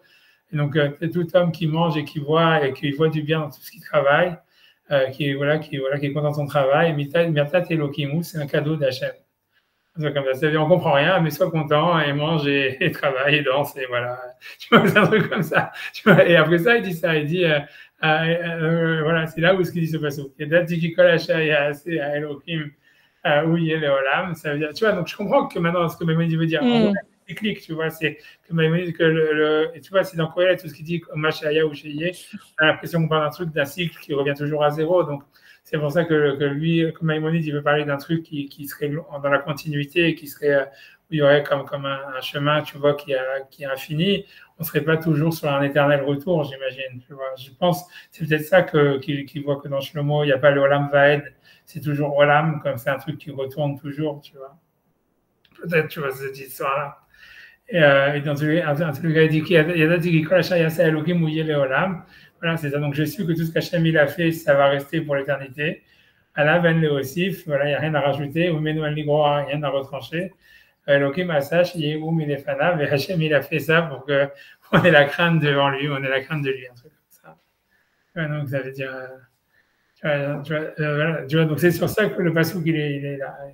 La continuation, si tu veux, Mashiach Yagvar, Mashiach Liot Kvaraya, tu vois, c'est ça c'est le passouk qu'on va voir après, tu vois, c'est ça, c'est le passouk là qu'on était dessus qui disait ce qui a été, c'est ce qui va, Mashiach Yagvar ou, c'est-à-dire ce qui était passé est passé, Mashiach Liot Kvaraya, donc on va dire ce qui va avoir dans le futur aussi, on va dire ça existe déjà au niveau d'Hachem, Elohim il va cacher la dernière daf, mais Elohim il cherche Donc, Rambam, il va expliquer Nirdaf, l'habitude ou la continuation, quelque chose comme ça. Ouais, c'est étrange, j'ai pas dit voilà. Non, je sais pas, c'est juste que c'est étrange de ramener ce passage de Qoheleth parce que il y avait quand même Mirosh Adassof. C'est pas quelque chose que j'aurais dans le passouk d'avant, il y avait Mirosh Adassof. Je suis d'accord que Léolam, il veut dire pour ouais, mais c'est ouais, elle aussi. Tov l'école juste avant, et c'est pas avant le Yadati qui il y avait Ve'adassof ici. Et à kol asa yafe beito gam et haolam natan בליבה מלבדי אשר לא ימצא אדם את המעשה אשר עשה אלוקים מראש ועד הסוף. C'est pas un... Ouais, non, c'est pas les derniers. Mais c'est pour ça, moi, je comprends pourquoi, en fait, Maïmonide dit penser que dans Qoheleth et dans Shlomo, il y a... C'est vrai que dans tout le livre de Shlomo, de Qoheleth, il y a toute cette idée qu'il y a, comme je dis, il y a un début, il y a une fin. Ce qui, tu vois, c'est sauf d'avoir à Kol Nishma, le dernier même verset de Qoheleth, sauf d'avoir à Kol Nishma, Elohim Yera, qu'ils écolent à Adam, les autres Hachem qu'ils écolent à Adam. Il y a toujours la sauf, tu vois, c'est comme tu dis, il y a toujours une fin, il y a toujours un début, une fin. Et on a l'impression que tout est cyclique, tu vois, quand il dit ou Machaya ou Sheyé, ça veut dire, pour moi, c'est beaucoup l'idée du cycle. Et quand la Gemara disait, voilà, le monde, il a 6000 ans, et au bout de 6000 ans, il va être détruit, après, ça va être refait. C'est ça l'idée générale qu'on a dans Qoheleth, quoi. C'est d'un cycle infini qui est toujours un éternel retour, quoi. Et, tu vois, je comprends, tu vois, c'est pour ça que je pense que ça le dérange, c'est pour ça que lui, il va expliquer ce passouk, tu vois, il va essayer d'expliquer ce que ça veut vouloir dire. Je remets le guide des égarés. Oui. Je réfléchis juste 2 secondes avec ça. Mais ça veut dire quoi que ce passouk qui soit, il a commencé par le moment de chaque temps à l'école d'Avar Yesh. L'école d'Avar Yesh Et ou. Pardon, non. Le début du passage, c'était être les. Ça commence par. L'école Zman Yesh. L'école Zman Vet, l'école Chefetz Tarat Shamaim. C'est a priori, ce passouk qui est introductif, je ne sais pas. Même la traduction, elle est très difficile. L'école Zman Vet, l'école Chefetz Tarat Shamaim. Point. Tu vois, c'est inversé comme ça. La traduction, c'est tout le temps, l'école Zman Vet, ça veut dire pour tout. Mais Et, c'est moment aussi, c'est ça? Zman, c'est un temps, Et, c'est un moment. L'école Chefetz, c'est pour tout désir ou pour toute expérience, ils ont traduit. Sous le ciel. Maintenant, est-ce que ça veut dire que ça doit être comme ça? Est-ce que c'est une introduction? Est-ce que, tu vois, ça veut dire, je sais pas qu'est-ce que ce passouk veut, mais comme je dis, si on va commencer à regarder tout ce chapitre depuis le début, on est vraiment parti. Non, mais c'est juste, c'est un étrange chapitre à ramener comme preuve. C'est juste. Ouais, non, c'est clair qu'a priori. Non, je pense que s'il le ramène, c'est parce que c'était plus une preuve contre, tu vois. Normalement, ça serait comme tu dis, tout le livre de l'Ecclésiaste en général, ça serait plus sur l'idée du cycle. Tout, je sais pas, mais ça, c'était. Ouais, c'est ça. Et donc, c'est pour ça qu'en fait, il veut le ramener. C'est pour ça qu'il dit que voilà, que Shlomo, il n'a pas parlé de Olam Vaed, etc. Mais en tous les cas, pour lui, maintenant, il revient sur cette histoire-là, sur son passouk, et il dit comment. Donc, lui, il va expliquer ce que ça veut dire à la fin, que Elohim, Asash, Yegum, Elefanav. Ça veut dire, après avoir dit que tout ce qu'Hachem, il a fait, il n'y a rien à rajouter, rien à enlever, donc tout est parfait. Donc, il dit pourquoi est-ce qu'à la fin il termine et Elohim il a fait pour qu'on ait peur de lui. De quoi ça parle? Alors lui il va expliquer ça en disant donc il dit que c'est itnatzel, c'est une excuse. Donc c'est marqué sur le passouk va Elohim azash yegum elefanav que Elohim il a fait pour qu'on ait peur de lui. Donc il dit ça parle des miracles. Il dit que sonoloma itchashut aniflaot, ça veut dire que comme si Shlomo il veut dire Hachem il veut pas les miracles. Il veut en fait les choses qui soient en fait continues, mais en fait s'il a fait des miracles, s'il y a eu en fait des changements dans les lois de la nature, c'était pour qu'on le craigne. Mais en fait c'était pas le but. C'est comme si voilà il a besoin d'une excuse pour le faire. C'est quelque chose en fait qui serait contre en fait contre sa volonté première quoi. Ah, mais alors si ça il le comprend. Comme les miracles, alors je comprends, oui, son argument. On peut revoir le passouk. Je comprends son argument. Si ça, il le voit comme si la fin du passouk, il le voit comme le.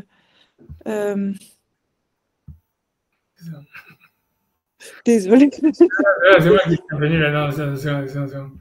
Et je sais pas pourquoi ça fait. Le Yadati. Une seconde, donc je reviens au 14. Oui. Je crois que ידעתי כי כל אשר יעשה אלוהים הוא יהיה לעולם עליו, אין להוסיף ממנו, אין להרגוב, והאלוקים עשה שיראו מלפניו. Si la fin, il comprend, si on suit le Rambam et qu'on, moi je ne comprends pas pourquoi, mais si on a la fin, on le comprend comme le miracle, alors tout le reste, ça correspond à l'opposé, et donc du coup le Léolam, on peut, oui, ça s'opposerait en fait à l'accident. Au miracle, et donc c'est perpétuel. Je ne sais pas si éternel, mais c'est perpétuel. Ouais. Et c'est pour ça qu'il y a Léolam, mais enfin. Oui, je commence à dire ça, ce qui est, ouais. Si on le suit là-dessus, moi j'aurais jamais pensé à ça, mais si on le suit là-dessus en disant que ce qui est fait pour leur faire peur, ça correspond au miracle, alors par contraposé, du coup le reste, ça correspond à tout ce qui est valable tout le temps, en fait, tout le reste du temps. Ok. Ouais, c'est possible. Regarde, alors 2 secondes, je reviens maintenant à 10 secondes, il faut que je le retrouve, ouais, j'y arrive. Je remets le truc.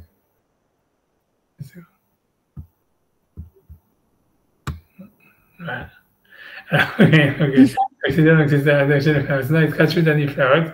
Donc c'est le renouveau des miracles. Donc c'est ça c'est la suite du passou qui dit ce qui était déjà ou d'accord, il a déjà existé. Et donc ce qu'il va avoir dans le futur, je ne sais pas, ça existe déjà, je ne sais pas ce que ça veut dire. Il ne dit rien sur ça, je ne sais pas. Et on va voir ce qu'il va dire. Elohim Yevakesh et Nirdaf. Et Elohim, il cherche ce qui est Nirdaf. Alors, ça veut dire, donc comme dit, il y en a qui vont traduire, c'est le mec qui est poursuivi, mais lui, il va expliquer,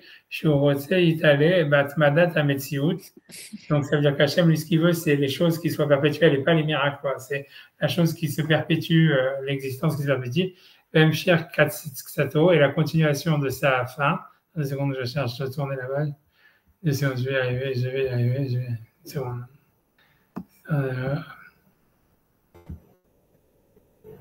Voilà. C'est bon, c'est clair, ça se voit? Mm-hmm. Voilà, moi je laisse comme ça. Alors, Aksato, ça veut dire, j'imagine, sa fin après sa fin. Je sais pas ce qu'il y a par là. Ça veut dire la continuation de son extrémité après son extrémité, ou que je sais pas, mais c'est ce qu'il avait dit. Hein, je reviens à la page d'avant parce que maintenant que j'ai perdu perplexe sur cette phrase, ça veut dire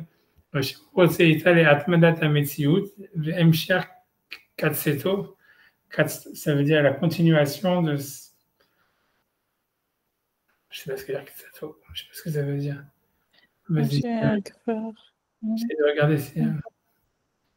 בהמשך קצתו בקצתו, פירוש, זאת אומרת, כי אמרו יבקש את הנידיו שמרצונו הקודם שיהיה המציאות נמשך וקיים. אוקיי, ça explique pas l'expression Ksato, je sais pas exactement qu'est-ce que ça veut dire. Enfin bref, tu vois, je sais pas du tout qu'est-ce que ça veut dire chez Mcher, Rametziut. Ça, c'est un commentateur, c'est Kraskas, il dit ça, je sais pas, mais ok, le sens c'est clair, c'est le sens général, c'est ça, c'est que Hachem il veut, Shimasono Akodem, Shiyametziut, Nimshach Vekayam. Ok, mais je sais pas ce qu'il veut dire Ksato, Biksato, je sais pas ce que ça veut dire. Même Ksato, Biksato, en tous les cas, bon, c'est ce qu'il dit. Je vous conseille d'aller à Tmalat Metziut, même cher Ksato, Biksato. Maintenant, je dois retourner à la page. Ah, mais est-ce que ça rejoint pas ce qu'on disait l'autre fois qui pensait des miracles?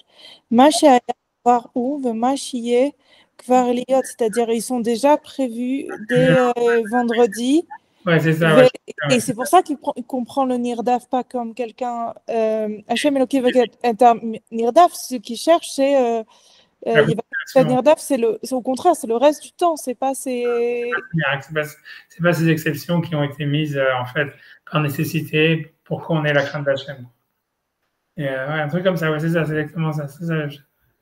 Mais je sais pas, ouais, mais je sais pas que Ksato, Haraksato, je sais pas ce que ça veut dire. Est-ce qu'il veut dire qu'à chaque fois qu'il y a des miracles, c'est la fin d'un cycle, ou je sais pas ce qu'il veut dire Ksato, Haraksato.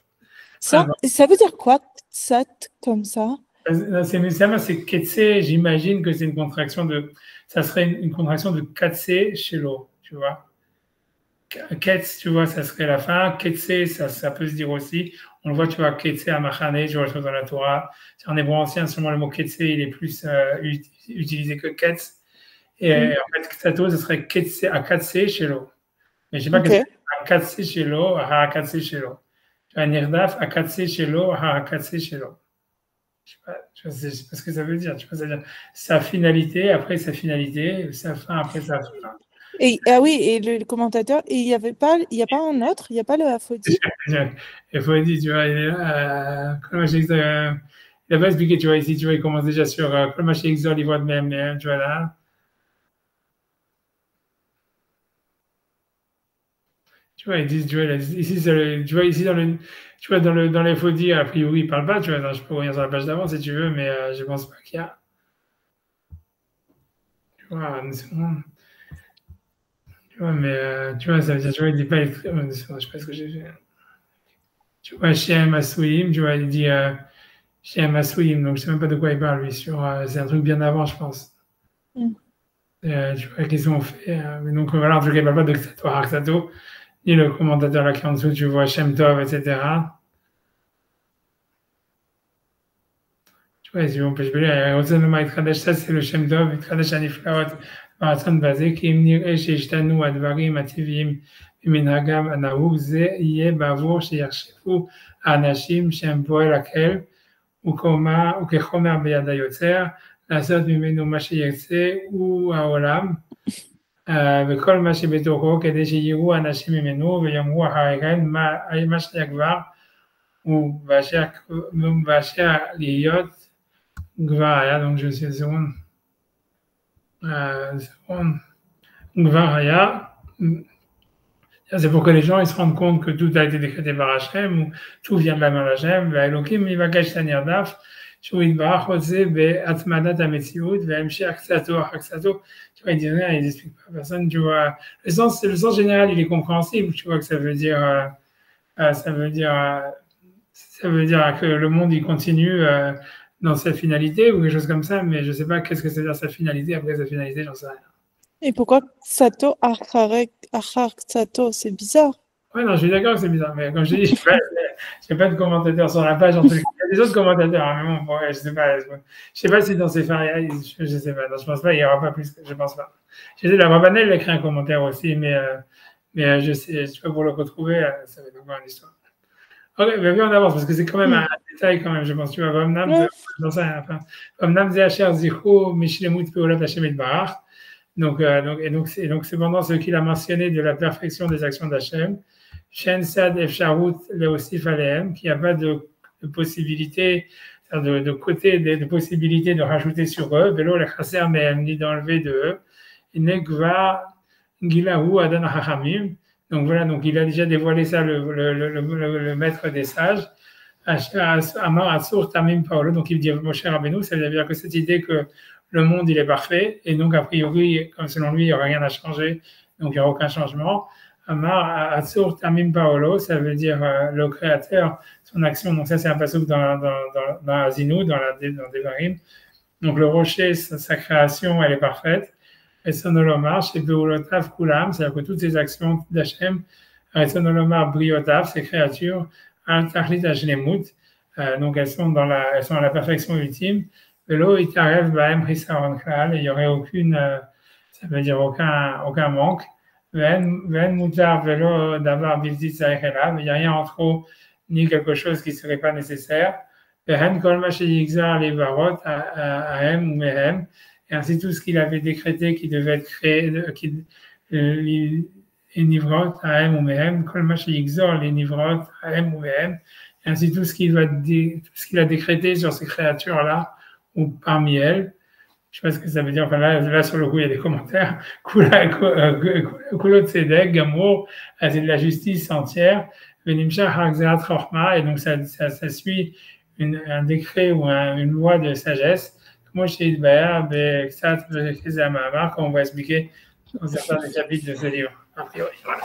Donc, ça, c'est la fin de cette histoire. Ça, c'est ce chapitre-là où il parle donc, pour lui que le monde, il est éternel. A priori, ça veut dire qu'il a été créé, mais qu'il n'a pas nécessairement une fin. Au contraire, lui, il est convaincu qu'il n'a pas de fin et qu'il n'est pas cyclique. Et il s'oppose à tous ceux qui a marqué dans la Gemara et certains psukim qui semblent dire que le monde, il est cyclique. Je ne sais pas comment est-ce qu'on en est venu à parler de ça. Ah, parce qu'on était parlé c'était tout ça parce qu'on a étudié mon truc sur Elohim Vakashtan Nirdaf. Voilà, Hachem, il cherche la chose qui s'est perpétuée. Et moi, j'ai voulu expliquer que c'était ça la bougie de Hanouka. Et en fait, ça veut dire que Hachem, il a voulu que. En fait, ça veut dire Hachem, il voudrait d'une certaine manière que la bougie, elle s'arrête jamais de brûler. Et que donc voilà, donc c'est pour ça qu'en fait, il y a eu. Parce que je pense que j'avais dit, en fait, ce que je voulais dire moi par rapport à ça, c'est que les Grecs, ils pensaient que le monde, il n'avait pas de commencement. Et donc pour eux, donc c'est pour ça que en fait, c'était impossible que, on va dire justement, la bougie. Je voulais expliquer moi l'idée que je voulais dire, c'est comme ça. Sur Hanouka, j'avais dit que on prendra le texte, mais c'était une idée un peu, voilà, c'est un peu farfelu par rapport à ce que dit Maïmonide, évidemment, mais c'est de dire en fait que Hanouka, c'est l'idée du commencement, de l'inauguration, etc. Et c'était ça l'idée de penser que le monde, il a eu un commencement. Et donc ça voudrait dire que dans l'action de la création du monde qu'il y a au début, comme il y a dans l'action de l'inauguration du Beth Amikdash ou du Mishkan par les Hashmonaïm, en fait, il y a une lumière infinie, quoi. Il y a quelque chose qui fait que normalement, ça devrait perdurer à l'infini. Et que de la même manière que les lois de la nature, quand Hachem il a créé le monde, en fait, ce moment où le monde il a été créé, c'est un instant T d'après la Torah. Donc, il y a eu le Maaseh Bereshit. Mais la lumière, cette énergie qui a été mise dans cet instant T, en fait, elle fait qu'il y a des lois qui vont être éternelles et qui ne s'arrêtent jamais. Parce qu'il peut y avoir une éternité, en fait, qui découle d'un commencement. Tu vois, j'avais voulu dire qu'en fait, dans la bougie de Hanouka, c'était ça ce que ça symbolisait, qu'on allume la bougie, que les Hashmonaïm, ils ont allumé la bougie. Normalement, il n'y avait aucune raison qu'elle s'arrête. Dans l'allumage de la bougie, il y avait de quoi, en fait, si on arrive à trouver le commencement de la lumière, le commencement de, en fait, de l'origine, quoi, on arrive à se relier à cette énergie qu'il y a dans l'origine, normalement, n'importe quelle bougie, elle pourrait brûler éternellement. C'était un truc comme ça que j'avais voulu dire. Mais c'était quoi le lien avec l'avenir d'Af? C'est parce qu'en fait, l'histoire, c'est avec Yoshua qui a arrêté le soleil, etc. Et donc là-bas, elle m'a marqué que, tu vois, ça veut dire que, parce que le verset, il dit là-bas, il ne s'est jamais arrivé aucune autre histoire, une autre fois dans l'histoire où Hachem, il a écouté un homme pour changer les lois de la nature. Et là-bas, ils avaient ramené le verset où Hachem Evakesh Nirdaf. Et que moi, j'avais dit, en fait, que c'est possible qu'il y avait un jeu de mots sur Nirdaf, ou tu vois, ou peut-être que Yoshua, il y avait un sens dans l'histoire que ça voulait dire, si on dit que Nirdaf, c'est celui qui est poursuivi, donc c'est Israël qui est attaqué, donc ça veut dire au lieu de chercher Nirdaf, que ça serait la continuation des lois de la nature, c'est protéger Israël qui est poursuivi, un truc comme ça. Dans le Midrash, il y avait un truc comme ça, quoi. C'était comme ça qu'on était arrivé là-dessus. Je pense, tu vois.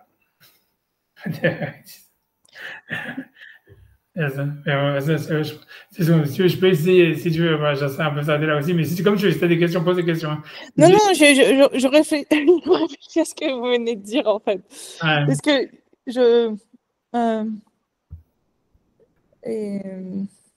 vais partir à la recherche du passé du Pérec là, qui parle sur le monde qui est renouvelé tout le temps, etc. dans les mots, parce que j'ai l'impression que c'est un truc pour toi qui est important. Mais je vais essayer de le retrouver, j'arrive à le retrouver.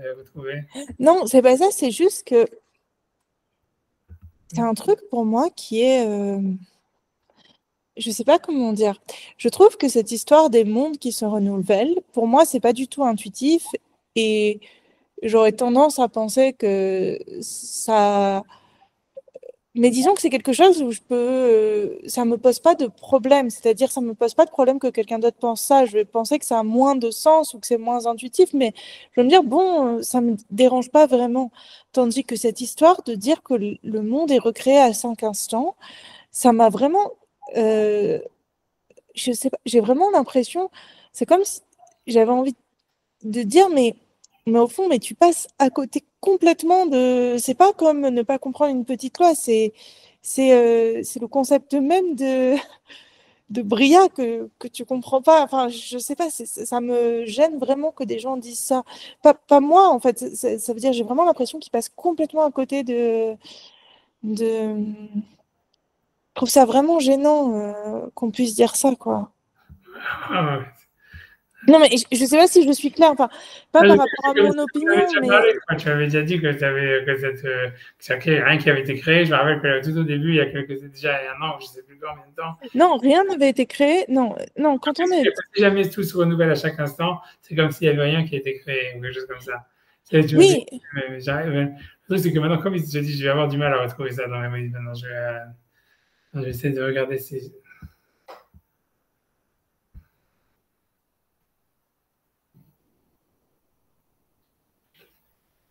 Non, mais en fait, c'est juste que ça, je trouve ça problématique que des juifs pensent ça. Les autres, bon, de toute façon,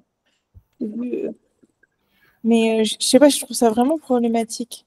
plus problématique que ce qu'on vient d'étudier. Je suis aussi, pas que mon avis ait une importance, mais je suis aussi du côté du Rambam, mais ça me semble pas problématique que des gens pensent beaucoup moins problématique que les gens pensent le monde va finir et se renouveler que cette histoire de penser création permanente, quoi.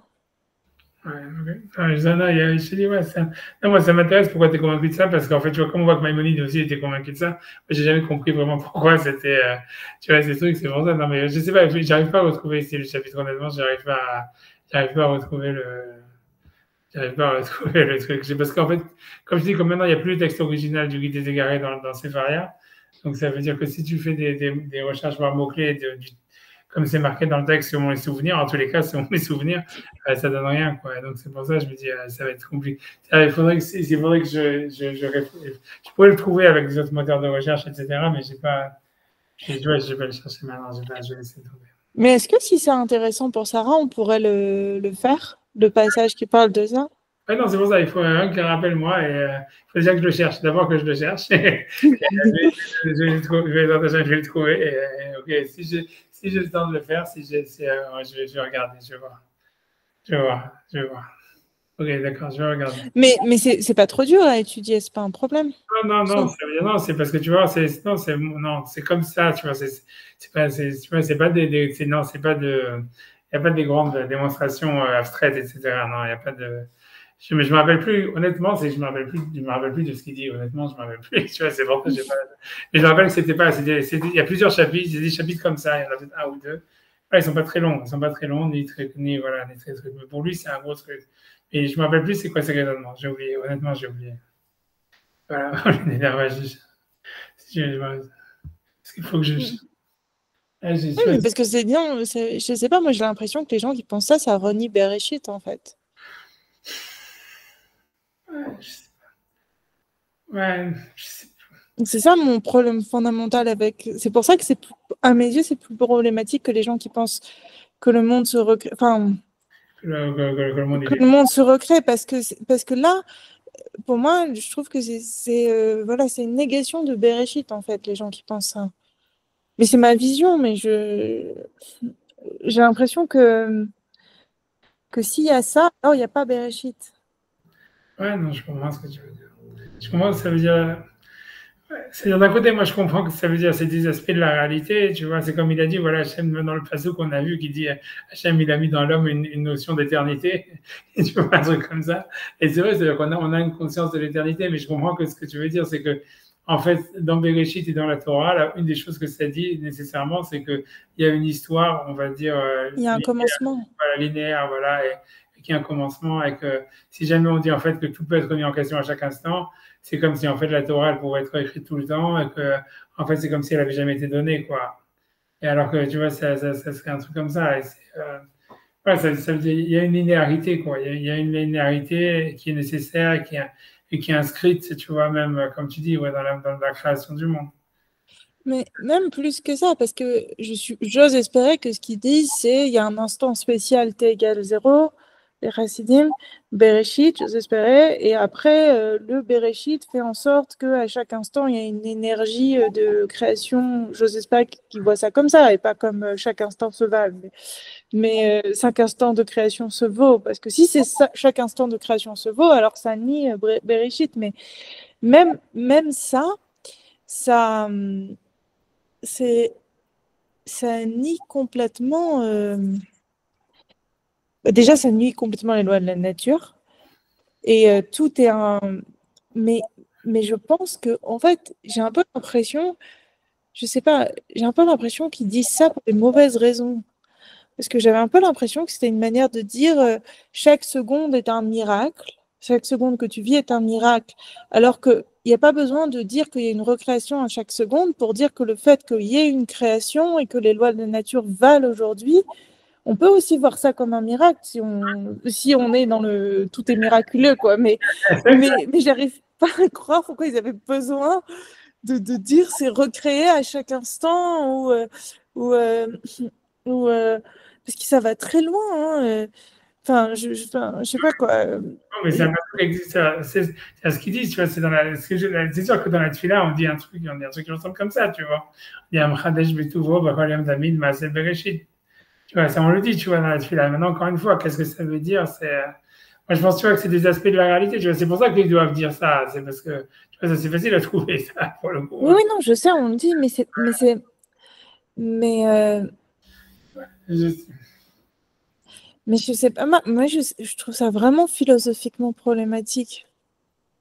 Enfin, philosophiquement dans le sens de la Torah, enfin pas dans le sens de la philosophie grecque, hein, dans le sens de, je pense vraiment qu'il y a quelque chose de vraiment problématique dans cette approche, quoi. Et en plus, la première, comme personne ne disait ça avant, la première personne qui l'a sorti, c'est certainement le Baal Shem Tov, c'est ça qui l'a sorti en premier. je sais. Parce que c'est que les Litva qui disent pas ça, hein, à ma connaissance. Ah, j'en sais rien, ça veut dire. Ouais, t'as raison, c'est que même dans le Zohar, il n'y a pas des trucs comme ça, en fait, vraiment, il n'y a pas vraiment ça dans le Zohar. Et, ouais, ouais, non, t'as raison. En fait, dans le Zohar, on a plus l'impression c'est comme dans le Zohar, tout est gouffre et neshama. Donc, ça veut dire en fait que le gouffre, ça serait quelque chose comme les lois de la nature, quelque chose comme ça. On va dire, il est éternel et il est existant depuis le Maaseh Bereshit, quoi. C'est vrai qu'en fait, c'est vrai que même dans la Kabbalah, ça marche pas comme ça. Ça veut dire, tu vois, non. Ouais, dans la Kabbalah, tu vois, tout ça, c'est l'histoire de Triatamétim, tous ces machins-là, c'est parce que il y a toujours un rémanent, toujours une base qui est là, quoi. C'est vrai qu'Hachem, il doit se dévoiler pour faire bouger le monde, etc. Mais c'est à travers quelque chose qui est fixe, tu vois. C'est comme la Neshama, comme si le gouffre, il est toujours là. Et la Neshama, c'est Hachem, qu'on va dire, qui va agiter le corps ou qui va agiter le monde, tu vois, qui va lui donner l'énergie. Mais en fait, il y a une substance, on va dire, physique. Ouais, la physique, le mot est grand, avec des guillemets sur physique. Mais en tout cas, il y a une substance qui est stable, ou tu vois, même qui serait peut-être pas stable, en tous les cas qui est éternelle et qui est, tu vois, qui est créée, quoi, qui a pas besoin d'être recréée à chaque instant, quoi. Ah non, dans la Kabbalah, ça marche pas comme ça. Dans la Kabbalah, il y a pas cette histoire de qu'on est Miradesh, le Olam, Yashma'ayin et tout ça. Je pense que c'est dans le Tanya qu'il y a ça, c'est dans les Lubavitch, en fait. Je sais même pas si c'est pas le Shem Tov, hein. Même pas le Baal Shem Tov, c'est les Lubavitch. Oh. Je pense comme ça, genre, rien joué de méchant, mais j'ai l'impression comme ça, mais j'essaie de voir si j'arrive à retrouver encore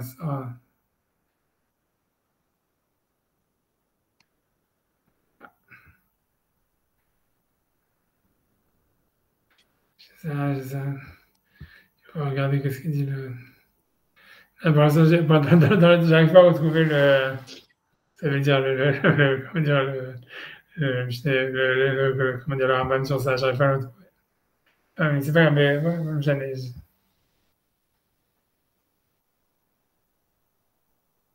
Ouais, j'en sais rien, tu vois, je sais pas. Mais c'est vrai qu'en réalité, si tu veux, voilà, ça fonctionne pas comme ça. C'est-à-dire, dans la Kabbalah, ça fonctionne pas comme ça. Non, je sais pas, tu vois, ça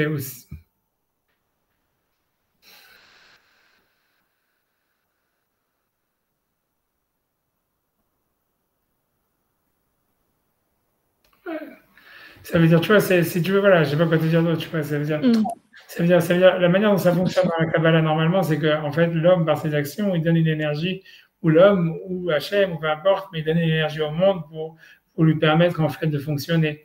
Mais en réalité, en fait, cette énergie, ça veut dire, c'est vrai que, tu vois, donc, c'est vrai que, par exemple, tu vois, dans la Nefesh Hachaim, à chaque fois, il répète, oui, c'est que lui, pour le coup, il est tuanien, il dit, si jamais les gens, ils arrêtaient d'étudier la Torah un instant dans le monde, il reviendrait à Tohu et Bohu. Mais ça veut pas dire, tu vois, en fait, c'est même pas apprendre au mot, ça veut dire simplement, ça veut dire, il retournerait, ça veut dire, si tu veux, pour expliquer l'histoire, c'est que le monde, il a été créé avant l'homme, tu vois. Donc, ça veut dire, en fait, ça veut pas être dépendant de l'action de l'homme, mais même, tu vois, c'est tout. Et même, mais ce que je veux dire, ça, c'est une chose, mais ce que je veux dire, voilà, c'est ça. Mais je veux dire, à part ça, comme je dis dans le Zohar, c'est plus que c'est comme s'il y a un corps qui a été créé, il y a une neshama qui vient, comment dire, animer le corps, et ça serait ça. Mais voilà, mais je pense pas, honnêtement, tu as raison, que même maintenant je cherche, tu vois, j'ai regardé un petit peu pour voir qu'est-ce que tu vois, qu'est-ce qu'ils expliquent, tu vois qu'est-ce qui est marqué. En fait, il n'y a pas grand-chose, personne n'en parle vraiment. Enfin, tu vois, ils parlent dans le Maral de Prague, ils doivent dire des choses sur ça, mais tu vois, voilà, mais je vois pas, en fait, comme si je pense, moi, ce que j'ai entendu toujours, c'est Lubavitch qui disait ça. C'est quand j'ai vu du cours du Tania, etc., c'était ça leur dada, je sais pas exactement pourquoi ils disaient ça.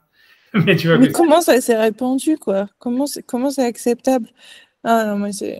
non, c'est ce que si tu veux, d'un côté, mais je te dis, c'est non. Tu vois, il faut regarder. Hein, je regarderai après dans le je vais chercher le Maïmonide et tout ça, etc. Parce que c'est là-bas où il en parle le plus. Il en parle là-bas pour contredire des penseurs de l'islam. Mais c'est vrai que là-bas, si mes souvenirs sont bons, il dit, et certains penseurs juifs aussi, là-bas, il dit, qui pensent comme ça. Mais faut que je retrouve. J'ai Barilla, je vais quelque part, je sais pas où je l'ai foutu. Et une fois que je vais le mettre, je pense que je pourrais trouver facilement, enfin facilement en tous les cas. J'espère pour la semaine prochaine, etc. En plus, je ne sais pas si la semaine prochaine, parce que comme je pars en Eretz, c'est sûr que normalement lundi, je ne pourrais pas étudier, ça c'est sûr. Ok. Ah, donc même voilà, je ne sais même pas si Bichat, toute la semaine prochaine, je ne vais pas laisser tomber parce que comme je vais être avec ma fille, comme je vais être avec ça, etc., je risque d'être... tu vois, je vais en faire. Bon, en tout cas, lundi, c'est sûr que voilà. Mais je pense même plus de la semaine prochaine. Je pense que je vais laisser tomber. Ok, bon, on va sur ta chaîne. Ok. Bon voyage. Merci, merci. Et voilà, bonne Coltou. soirée avec Coltou et que de bonnes choses. Merci beaucoup. Au revoir. Au revoir.